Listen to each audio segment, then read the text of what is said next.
Olá, eu sou o Marcos. Eu sou o Luiz. Eu sou o Reginaldo. E eu sou o Caio. E você está escutando Depois das 19.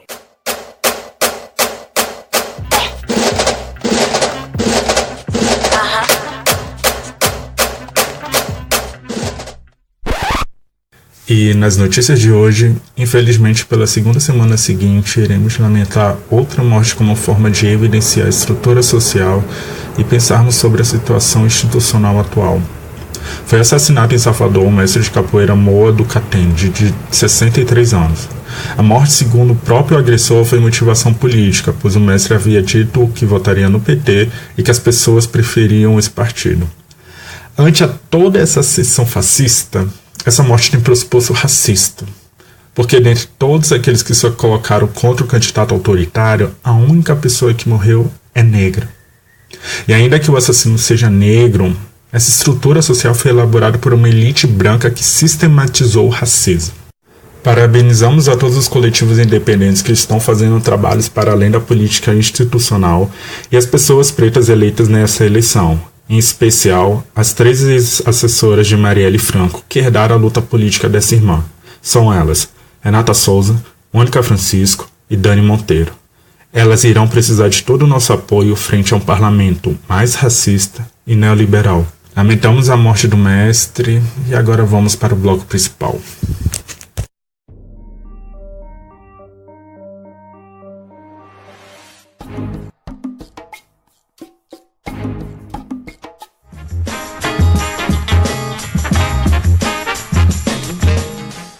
Bom, estamos aqui mais uma vez para falar sobre nós mesmos, podcast. Vamos fazer um programa sobre podcast, democratização de mídia e barreiras. Para isso, trouxemos convidados mais do que especiais aqui. Então, eu vou pedir para eles se apresentarem. Então, Reginaldo, diga lá, quem é você? Olá, pessoal, eu sou o Reginaldo, sou desenvolvedor de software aí numa empresa aí chamada Mutante e também sou podcast do Quebra Dev. Massa. E Caio, quem é você, Caio? Fale para nós. Salve quebrada. Eu sou o Caio, faço parte do Quebra Dev aí, podcast de tecnologia para periféricos em geral. Também sou desenvolvedor back-end numa empresa, numa produtora digital. Além disso, pratico um pouco de capoeira, tento tocar uns instrumentos que eu não consigo me regrar muito bem porque eu sou meio vagabundo. E além do mais, eu também tento escrever algumas coisas. Então, eu sou um pouco escritorzinho, escrevo contos e poemas e poesias afins também pra caralho. Falo muito e hoje eu fui convidado por esse podcast maravilhoso pela entrevista top. Massa. Caio, multitarefas. A gente nunca tá parando, né? A negritude tá sempre ligada em muita coisa e fazendo muita coisa.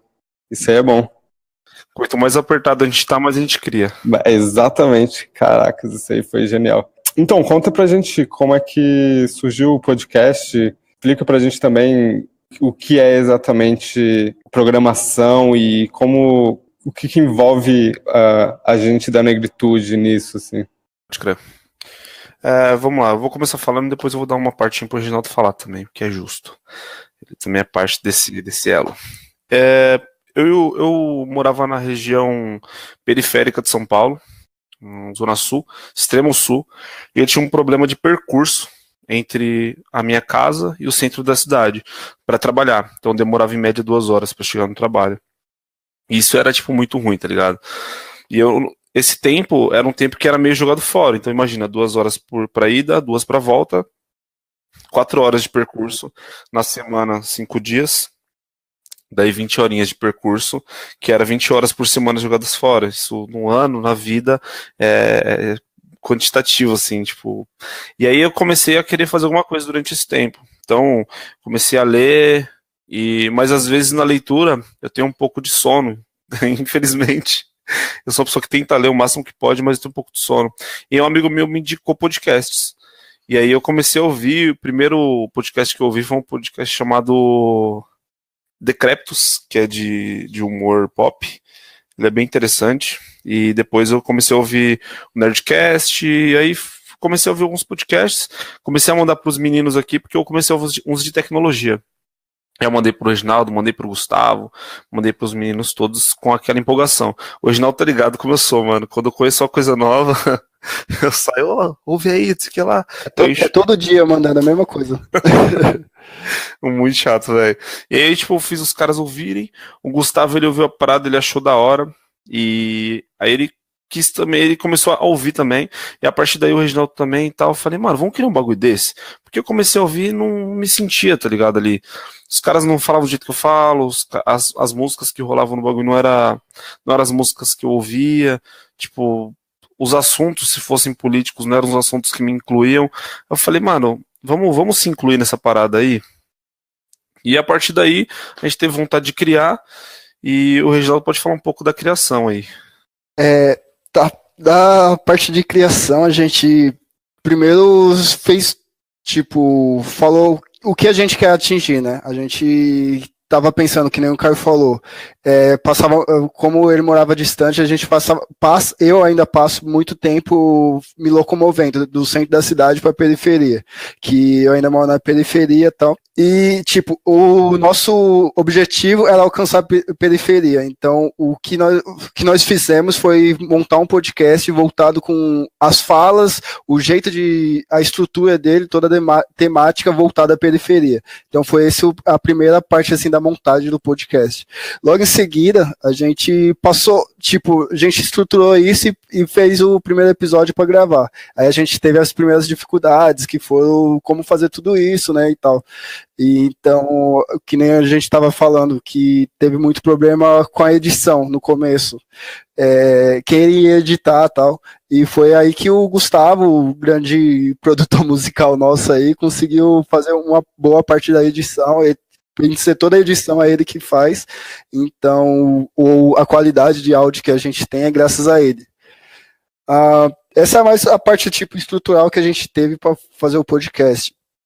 E o objetivo final mesmo do podcast é atingir a periferia. Atingir a periferia com falas do nosso dia a dia, com nossa vivência do dia a dia na periferia, e mostrar isso em um áudio que seja democrático para todo mundo, consiga ouvir de uma forma simples, sabe? E também tem um lance que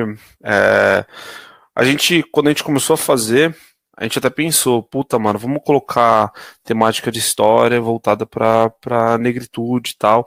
Mas, mano, existem várias tretas de colorismo, e por muito tempo eu não sei onde eu me encontrava, saca?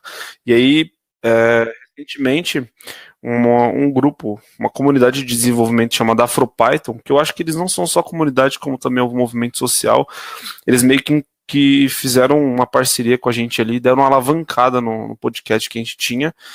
Então a gente meio que falou, porra, velho, os caras olhou pra gente, pá, meio que como preto, tá ligado? E a gente, sei lá, mistura, né, mano? Tipo, eu tenho traços fortes, assim, tenho narigão, o nariz grande, a boca grossa, eu tenho traços fortes, mas a minha cor não é tão escura, então eu não me encontrava tanto, então eu ficava meio receoso de falar, e aquele não ser o meu lugar de fala, saca? E aí agora a gente vai começar a soltar um pouco as asazinhas aí. Entendi. Não, mas é massa, porque vocês já estão trabalhando ali com uma perspectiva da periferia também. Então, fala um pouquinho pra gente como é que é trabalhar isso assim, na periferia. Quais são as barreiras que envolvem trabalhar tanto com podcast, quanto falar sobre programação, tudo isso, assim, dentro da periferia. Mano, hoje eu tento catar uns moleques que eu conheço e explicar um pouco de desenvolvimento para eles, né? Mas antes de explicar sobre desenvolvimento, eu tenho que explicar para eles como pesquisar sobre desenvolvimento. Hoje eu tô mentorando um menino lá no trabalho, que ele é de Quebrada e tal. Eu tento dar uns toques para ele, mas antes de explicar para ele, tipo, mano, tal bagulho é código aqui, aparece uns bagulho na tela quando você programa.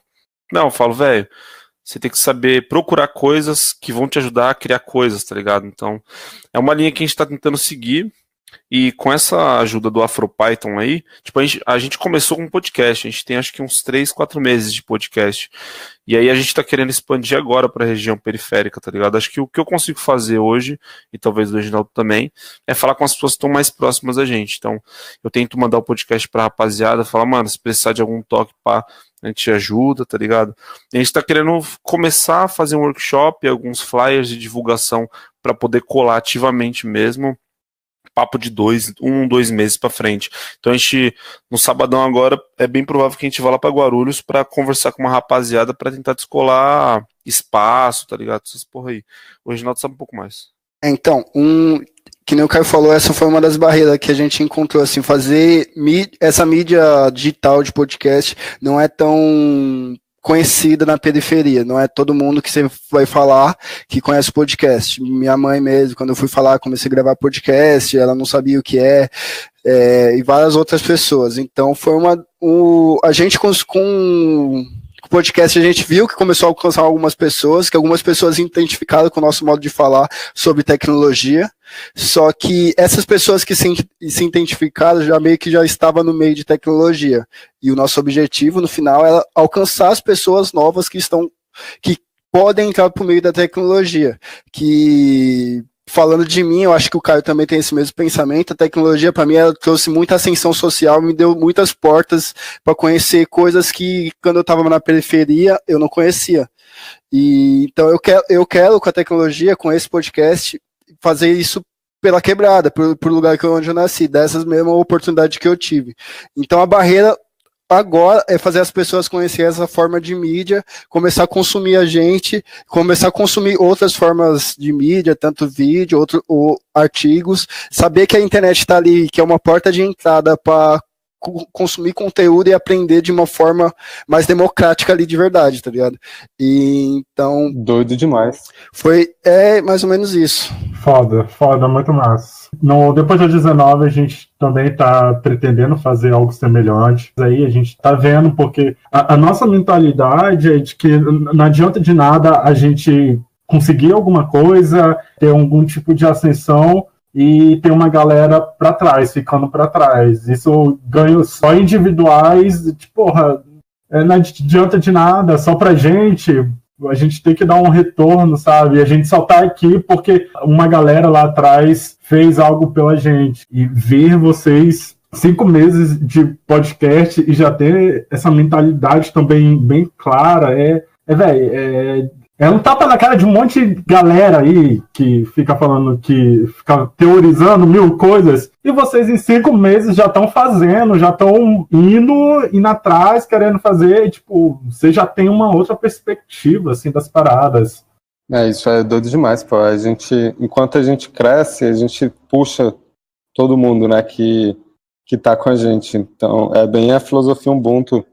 Depois, se vocês quiserem pesquisar e os nossos ouvintes quiserem pesquisar também, a filosofia Ubuntu é basicamente isso, assim, se um cresce, se uma cresce, todo mundo cresce junto e vai puxando. E quanto mais podcasts da periferia e que envolvam a negritude surgirem, melhor é pra gente, sabe? Então é muito doido saber vocês estão empenhados nisso, assim, não só entre vocês, que vocês querem expandir isso, né, pra todo mundo. Eu achei bem doido.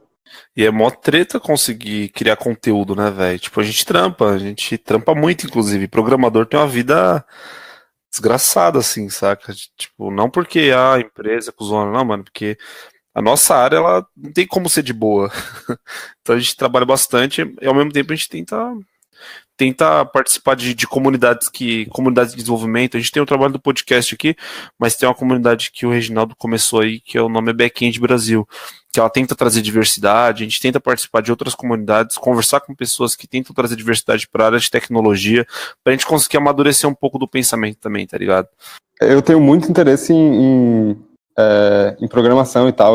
Eu tento aprender um pouco de R, um pouco de Python ali, aqui.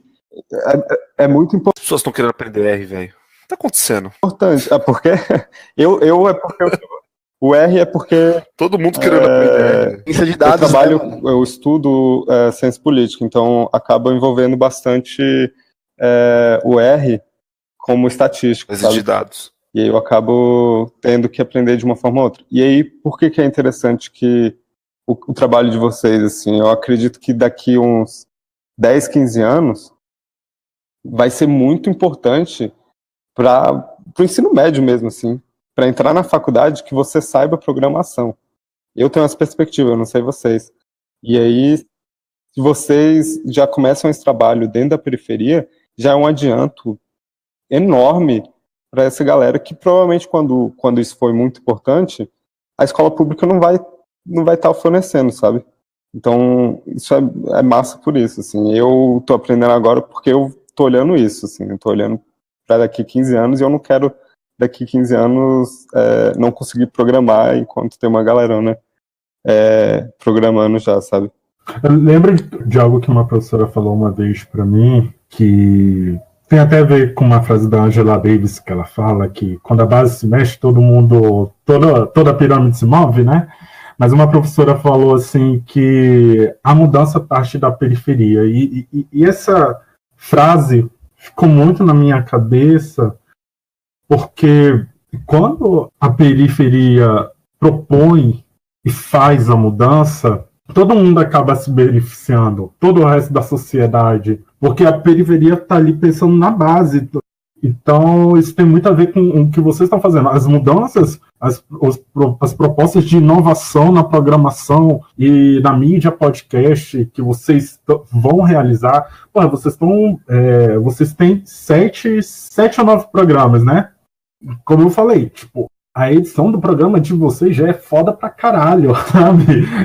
Deu até vergonha pro depois eu dizer, porra, velho, tem que trabalhar isso aí. Eu dei uma olhada, eu ouvi alguns episódios de vocês, ainda prometo que vou ouvir o restante ainda, até porque é de grande interesse meu, mas nossa, a qualidade tá incrível, assim, e isso faz a diferença até pra periferia ter acesso, né?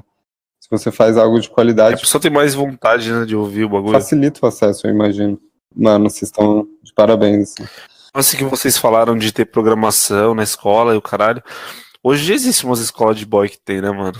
Já tem umas crianças que aparecem do nada.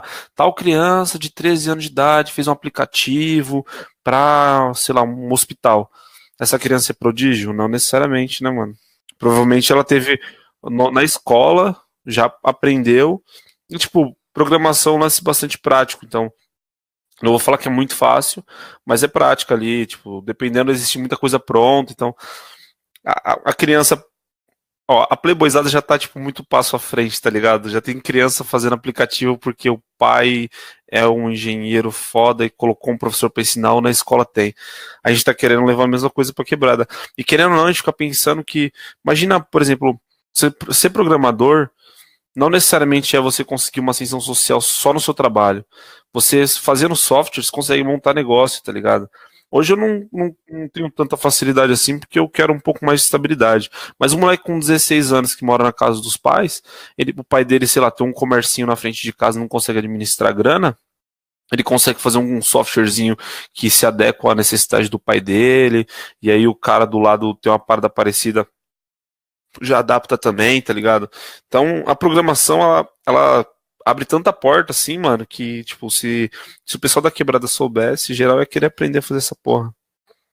E, tipo, a internet, apesar de não ser a melhor dos mundos, pelo menos em Guarulhos, ela funciona muito bem na área que eu moro e, tipo, fazendo essa parte da periferia começar a produzir software dentro da periferia, ela começa a gerar emprego dentro da periferia, fazendo que as pessoas evite, tipo, fazer grandes locomoções. Então, a economia vai gerar ali dentro mesmo. Então, não vai precisar gerar dinheiro para Playboy. A gente vai gerar dinheiro por nós, tá ligado? Então, isso é uma das coisas importantes, fazer o pessoal começar a produzir dentro da periferia. Então, você ensinando programação, a pessoa já começa a produzir seu próprio software para ajudar as empresas ali dentro da periferia e já começa a gerar emprego também, sabe?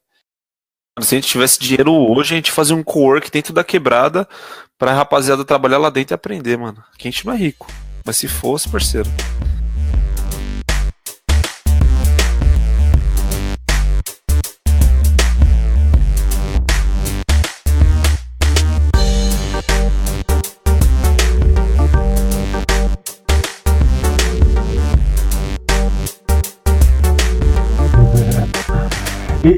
E vocês acham, assim, que tem um significado maior de serem vocês que estarem ensinando e promovendo a programação, o podcast dentro da quebrada, por vocês serem da própria quebrada, tem uma diferença nisso do que chegar só um playboy e, gente, estamos aqui com, sei lá, um projeto X. Eu acho com vocês certeza. acham que tem alguma diferença nisso?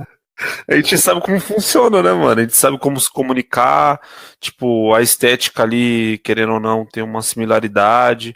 A gente sabe como falar com a rapaziada, tá ligado? Não que eu seja o pedagogo, mas, sei lá, eu já fui o moleque da escola que causava na aula da professora chata, então eu já sei como a professora chata era, por que eu não curtia ela, tá ligado? Sei lá. A quebrada tem muita molecada que as pessoas não percebem por que elas são muito imperativas, não tem um psicólogo ali, tá ligado? Não tem uma atenção. Eu sei mais ou menos como é o perfil de um pessoalzinho, então a didática que a gente tem é de lá, tipo, a gente é de lá, então não tem como dar errado o bagulho. O Reginaldo, eu acho que tem um pouco a falar sobre isso também. Fala a verdade, não tenho não. Eu cavei aqui. Acho que sim, a estética da fala, tipo, ela é importantíssima, tá ligado? Se o cara começar a falar, tipo, igual o Geraldo Alckmin lá, rapaziada, vai zoar ele, velho.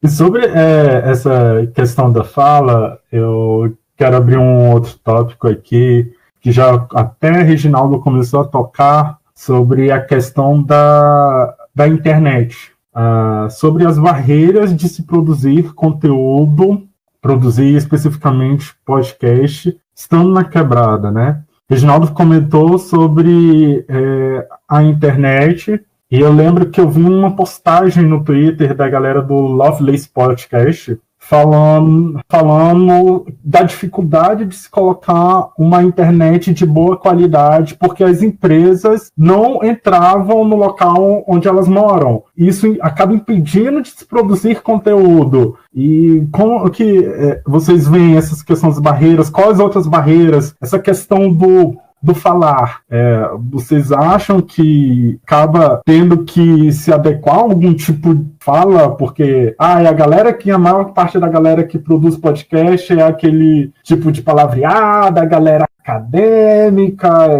quais são as barreiras?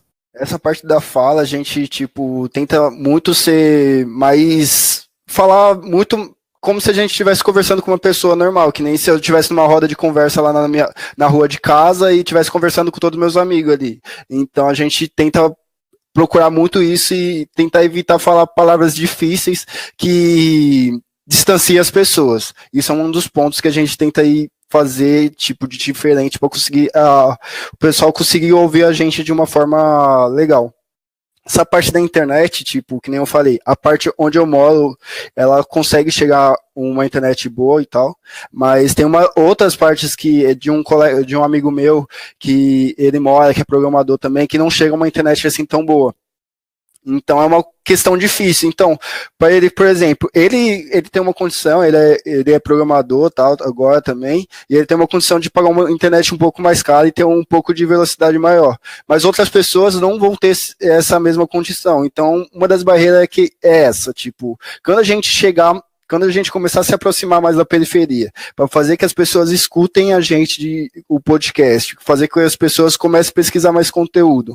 Essas pessoas vão ter os canais necessários para conseguir fazer essa pesquisa, fazer essa busca. Então é um dos questionamentos que a gente tem hoje. Outro ponto que o Caio até citou, que tipo, uma forma de a gente tentar resolver isso, se a gente hoje tivesse poder aquisitivo para tal, era fazer um cowork na quebrada onde as pessoas pudessem vir até nós, a gente explicasse o que podia ser feito, o que não podia, para pesquisar conteúdo. Então, essa é uma das formas que a gente tenta propor para resolver, mas infelizmente hoje a gente não tem capacidade nenhuma para conseguir resolver de tal forma. Então, o grande questionamento é como a gente vai fazer as pessoas que não têm o acesso que a gente tem, ou os acessos que as outras pessoas têm da internet mais rápida, fazer acessar o conteúdo, tá ligado? Então é uma das grandes dúvidas ainda. Como o Reginaldo falou, o lance da estética a gente não se preocupa tanto também, porque muito programador, mano, é de quebrada, tipo, a programação ela trouxe ascensão social, Não só a programação, outras áreas também trouxeram ascensão social para quem era de quebrada, o pessoal começou a fazer faculdade, etc. Então as pessoas acabam rolando uma identificação e a gente acaba rolando meio que um núcleo de encontro das pessoas, assim. A gente foi num evento recentemente que a gente juntou uma mesinha de programadores trocando ideia ali, que eu falei, caralho, mano, a gente tá revolucionando o bagulho, porque, sei lá, eram os programadores que tinham o mesmo lance que a gente, mesma conversa, os caras eram de quebrada diferente, mas, pô, a gente conversava igual, a gente tava falando de programação de um jeito, que a pouco tava falando de política, era a mesma ideia, tipo, brincadeira de criança, a mesma fita também, e esse bagulho era muito da hora, então, acaba que esse lance da fala não ser do lado acadêmico e etc., é o nosso diferencial pra gente começar a estourar um pouco mais, tá ligado? E o lance da infra, das pessoas não terem tanto, onde eu morava tinha internet muito lenta, hoje eu moro numa região mais central de São Paulo, e a casa que eu morava, a internet chegava lá, era, sei lá, 1 mega, velho, tipo, era muito zoado. Mas por isso que eu acho que o podcast, ele acaba sendo uma mídia sensacional, porque, cara, áudio não é, tipo, foda de carregar, tá ligado? Se subir o MP3, ele não é foda de carregar. Hoje o nosso site, ele é só arquivo de texto, ele é um site completamente estático. Então não é difícil você conseguir acessar nosso site, não é difícil você conseguir ouvir um áudio. Então, imagino eu que com o tempo, isso vai ser uma barreira um pouco mais imperceptível. Eu acho que o lance mais foda das pessoas não conseguirem acessar tanto o conteúdo o lance mais foda das pessoas não conseguirem acessar tanto conteúdo é não saber pesquisar mesmo. Não saber acessar os conteúdos mesmo, tá ligado? A imersão tecnológica, a inclusão digital, ela meio que aconteceu durante o tempo, a gente precisa imergir essas pessoas na camada digital, na camada web. As pessoas, elas vão no YouTube e elas veem o Felipe Neto, o Everson Zóio, essas porra desses cabaços, em vez de ver, sei lá, uns caras que estão ensinando Enem, as matérias do Enem, os caras que estão ensinando programação, os caras que estão falando de temas gerais sobre o mundo, que estão ensinando filosofia, estão ensinando a pintar, que estão ensinando um monte de coisa foda na internet, que você consegue muita informação de graça, e as pessoas não têm a mínima ideia do poder que a internet tem. Eu acho que essa é uma das maiores barreiras, fora a infra. A infra é uma, outra eu acho que é o lance do poder de conseguir saber como a internet é foda pra conseguir trazer conteúdo e agregar valor pras pessoas, tá ligado?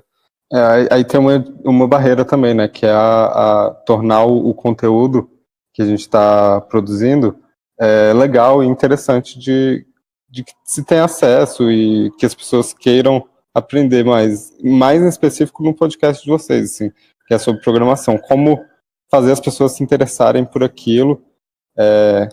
Eu uma vez ouvi falar sobre gamificação, que é uma coisa no desenvolvimento que eu achei bem interessante, que é praticamente tornar algo que não era interessante em algo jogável, mais ou menos, assim. E aí, se a periferia ali tem acesso a esse tipo de produção, se ela começa a poder desenvolver outras formas de aprender, que eu acho que a gamificação traz isso, por exemplo, é interessante. E aí, assim, eu acho que o trabalho de vocês é bem nesse sentido. Aí eu tenho uma dúvida sobre uma possível barreira. Os computadores, os aparelhos, eles são uma barreira hoje na periferia, assim? Porque os programas, eles são alguns muito pesados, né, dependendo ali do computador. Qual que é a percepção? Eu acho que para programar, você não precisa mais ter um computador muito foda. Muitas coisas que você faz, tipo, você consegue fazer online, né?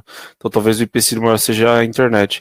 E, você, por exemplo, você consegue programar com um editor de texto. Tem um Visual Studio Code, que é da Microsoft, que ele é bem levinho. Então você precisa de um browser, um editor de texto, você já consegue programar. Só que nem todo mundo consegue ter um PC para isso, né? Então acho que ainda continua sendo um empecilho, assim.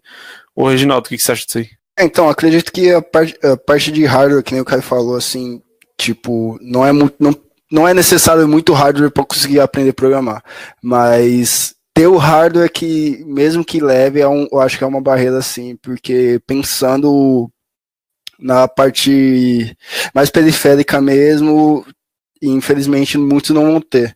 Eu acredito que muitas pessoas têm o celular hoje, mas mesmo assim outras pessoas não têm, e eu acredito que seja uma barreira também de conseguir fazer isso. Eu pergunto porque, tipo assim, existe ainda muito essa mística de que todo mundo hoje tem acesso à internet, todo mundo tem acesso a computador e celular, e não sei, a minha percepção, e agora vocês até falaram, comprovando um pouco dessa minha percepção, é que, não, isso é uma mentira, assim. Não é um acesso tão fácil. É uma mentira mesmo. Eu não acho que é tão mentira, mas não chega a ser tão verdade, saca? Porque, querendo ou não, tem celulares que são baratos e tal. O pessoal faz bastante rolo na quebrada. Vira e mexe com os caras no salão do meu pai lá. Mano, tá querendo um celular aí? 400. Aí pega o celular muito louco por 400 conto. Então, o cara que tem um salário mínimo, ele consegue comprar um celular, mas ainda continua sendo uma barreira para quem não consegue trampar, por exemplo. Hoje, então, eu acho que ainda é uma barreira, mas não tanto quanto há 2 anos atrás, por exemplo. Eu acho que hoje o hardware ele é mais barato. Tem algumas opções também, né? Tipo Raspberry Pi, que você consegue só ali com um microcontrolador, você consegue gerar uma forma das pessoas programar. Então é uma forma de, tipo, ensinando para as pessoas, talvez, como programar esse Raspberry Pi, ela já consegue fazer o computador dela, o hardware dela ali para ela começar a aprender a programar. Então é uma forma de fazer as pessoas começar a se interessar pelo negócio também, tipo, tá vendo esse negócio aqui? Só com isso você consegue montar seu próprio computador. Vamos aí, vamos fazer e tal. Aí você ensina a pessoa já se interessa e vai fazendo cada vez mais coisa, tá ligado? Então é uma forma ali também de talvez começar a fazer isso. Doido. E aí eu tenho mais uma pergunta. O Linux, ele é mais democrático do que o Windows para democratização assim do desenvolvimento e tal? Cara, eu acho que é muito difícil responder essa pergunta, porque o Linux ele é relativamente simples de você conseguir.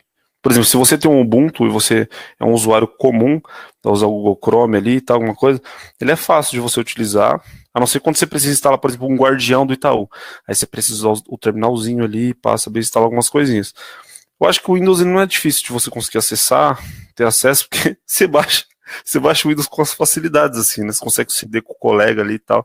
Nunca foi um problema para eu ter o Windows. Eu acho que o Windows é um pouco mais acessível, porque as pessoas... Ele é um pouco mais amigável, é só no clique, avançar, instalar tudo, e você não precisa de um conhecimento técnico mais avançado para usar. Eu acho que ele é um pouco mais democrático, mas quando a pessoa começar a ver como funciona a tecnologia de fato, aí eu acho que já tem que migrar para o Linux, porque a ideia é muito mais da hora, né? Tanto é que o nome do software que a gente usa lá é Ubuntu, né?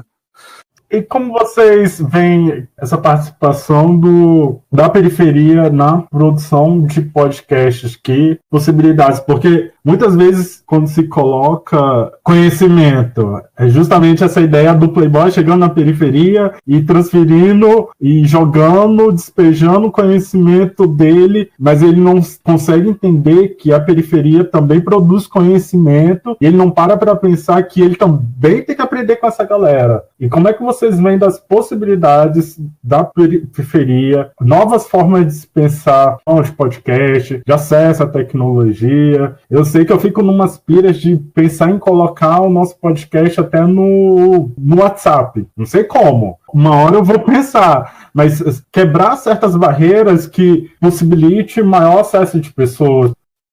Você fez um apontamento aí que eu não tinha pensado, que é o lance do Playboy chegar na periferia para passar conteúdo e não perceber que lá também tem conteúdo e que ele deveria aprender um pouco com a gente, né? Eu não tinha pensado nesse ponto, mas tem uma coisa que a gente tenta pensar quando a gente começar a fazer os workshops, e a gente não sabe como fazer isso ainda, porque a gente não é pedagogo, que é trabalhar um pouco da autoestima do periférico, tá ligado? Porque eu, por exemplo, eu tenho autoestima muito baixa. Às vezes eu tô trampando, eu não consigo fazer alguma coisa, eu me sinto um bosta completo, já fico pilhadão, então eu preciso me recompor aos poucos para poder ficar bem.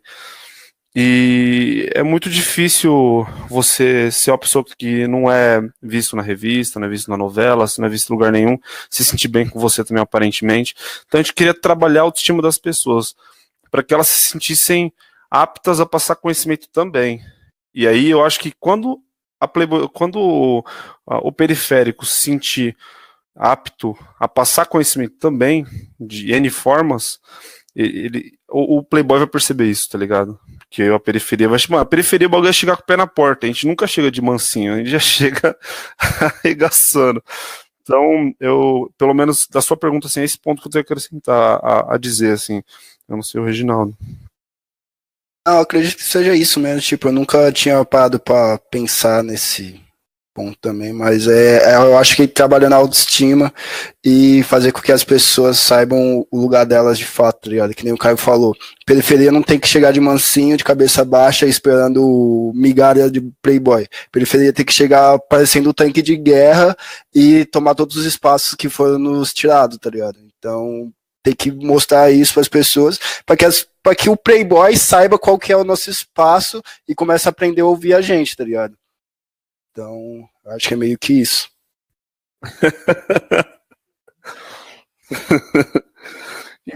Antes de ir para a parte dos contatos, queria falar que eu me sinto muito bem, porque essa é a primeira entrevista que a gente dá, assim, e achei da hora vocês perguntaram algumas coisas pra gente, foram perguntas que fizeram eu refletir sobre algumas coisas. Eu acho que é esse tipo de trabalho que vai fazer com que a gente consiga acender aos poucos, né, esse tipo de mídia. Tipo, a gente conversando, a gente acaba acendendo algumas ideias que não existiam, ou se existiam, estavam escondidas, saca? Então eu acho muito da hora o trampo de vocês, de chamar a gente tá querendo chamar mais convidados, talvez a gente chame vocês também, a gente grave um com vocês pra gente, pra falar um pouco sobre negritude. E eu me sinto muito feliz por isso, muito obrigado. Porra, a gente fica feliz. A gente fica feliz aí, e é justamente o que você falou. A gente vai se ajudando, principalmente a gente da negritude, assim. Se não for a gente, não vai ser mais ninguém. Então, tamo junto, assim. E a gente vai ficar na espera pro convite aí chegar. Eu vou ficar mais de olho em vocês. Vou ficar de olho no GitHub de vocês também, para ver se eu consigo ajudar em alguma coisa em algum momento. E é isso. GitHub? O que é isso, porra? Eu não sei isso, não. A gente tem que explicar. Tem que Por explicar. favor, calma aí, por favor. Reginaldo que tá mais quieto. Reginaldo, me explica o que é esse GitHub aí, que eu não tô entendendo porra nenhuma do que vocês estão falando. Eu larguei computação no quinto semestre, porra. Eu não sei o que vocês estão falando.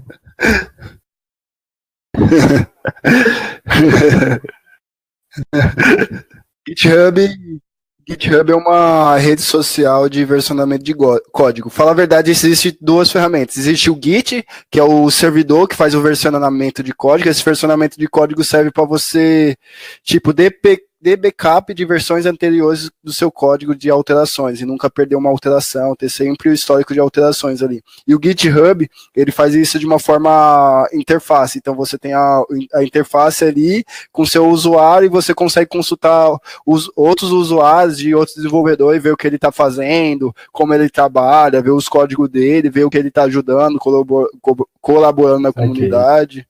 Agora entendi. Boa. Então, vamos indo pro bloco de contatos agora.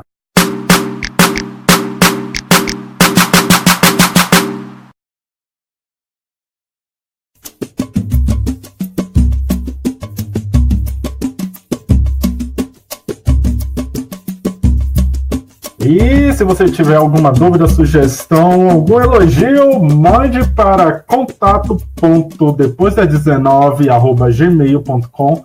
Lembrando que o 19 sempre em numeral. Nas nossas redes sociais, nós somos Twitter, depois das 19, Instagram, depois das 19, e Facebook, aquela rede social que quase mais ninguém usa, mas nós estamos lá, depois das 19 também. E agora eu vou deixar para os nossos convidados se despedirem. Começando por Caio. Por favor, se despeçam. Caso vocês queiram entrar em contato e queiram conhecer um pouco mais do que nós somos, do que pretendemos ser, podem entrar em contato com @quebradev no Twitter. Hoje a gente tá só com o Twitter, a gente pretende fazer mais redes sociais, mas como a gente falou no bate-papo antes de gravar aqui, é muito treta gerenciar essa porra. Então a gente tá só com o Twitter, @quebradev. Tem o e-mail também, quebradev@gmail.com.br. E aí, se quiser saber, meu Twitter é Kaletex. Kaletex. E é nóis, caralho. E é isso aí, então só fazendo uma correção do e-mail, o e-mail é quebradev@gmail.com, não tem um ponto .br. Não tem BR, né, mano? Eu sempre usou os caras que falam BR do Gmail, acabei de cair no vacilo que usou. E também tem o nosso site, né, que tá lá todos os episódios lá, tem um pouco sobre a gente, sobre quem participa ali ativamente ali do QuebraDev. Então é quebradev.com.br o site.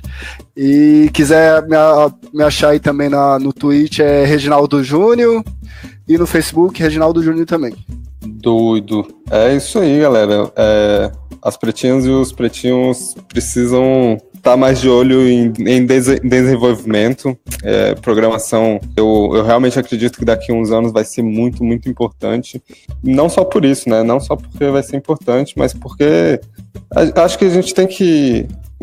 a negritude precisa acumular conhecimento, sim. A gente é capaz de construir coisas incríveis. E fica aí a oportunidade dos nossos ouvintes de procurar o QuebraDev, que é incrível. Muito obrigado por escutar o Depois das 19 e a gente volta na próxima semana. Tchau, tchau. Tchau, tchau. Tchau, tchau. Valeu. Au.